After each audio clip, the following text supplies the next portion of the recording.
Hello friends, welcome back to my channel Afsana's blogs. আশা করি তোমরা সকলে ভালো আছো। আজকে আমি তোমাদের সঙ্গে শেয়ার করছি পমিগ্রেনেট জেলির রেসিপি। তো চলো দেখে নেওয়া যাক।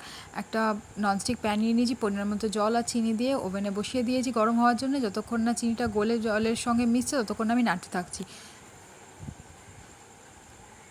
তো দেখো চিনিটা মোটামুটি গলে এসেছে। এবার এর মধ্যে আমি আগার আগার পাউডার দিয়ে দেবো। এটা খুব অল্প পরিমাণে লাগে, এটা মার্কেটে অ্যাভেলেবেল পাওয়া যায়।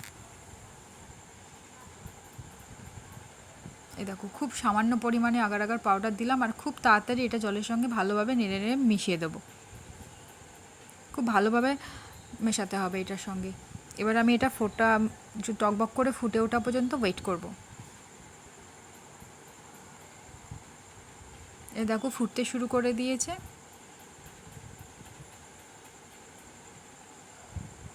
ভালো মতো ফোটা ওয়েট অপেক্ষা করব। দেখো ভালো মতো ফুটে উঠেছে। এবার এটাকে নামিয়ে সাইডে দিয়ে দেবো।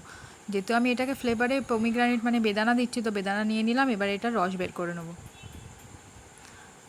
এই বেদানার রসটা একটুখানি প্যানে দিয়ে হালকা গরম করে নেবো, যাতে এর একটা কষ ভাব কমে আসে আর বাচ্চাদের একটু ভালো লাগে। আর একটু জেলিটা কালারফুল করার জন্য আমি বেদানা নিয়েছিলাম, আর এতে কোনো রকম কালার আমি অ্যাড করিনি। এবার এটাকে আমি ওই আগার আগার পাউডারের জলের সঙ্গে মিশিয়ে দিলাম। এবার কফি কাপের মধ্যে দিয়ে দিচ্ছি, আর ফ্রিজে 8 ঘন্টার জন্য সেট হওয়ার জন্য রেখে দিলাম।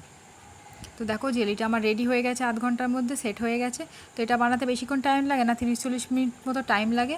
তোমরা বাড়িতে এইভাবে ট্রাই করে দেখো, কমেন্টে জানিও কেমন লাগলো। এটা তোমরা যে কোনো ফ্রুট দিয়ে বানাতে পারো, আর বাচ্চাদের এইভাবে বানিয়ে দিলে বাচ্চারা খুব আনন্দ হবে আর খুব খুশি হয়ে খাবে। আর বাচ্চাদের একটু হলেও তোমরা হার্মফুল কেমিক্যাল থেকে দূরে রাখতে পারবে। তো রেসিপিটা ফলো করে দেখো, ভালো লাগলে লাইক অ্যান্ড সাবস্ক্রাইব করো, শেয়ার করো।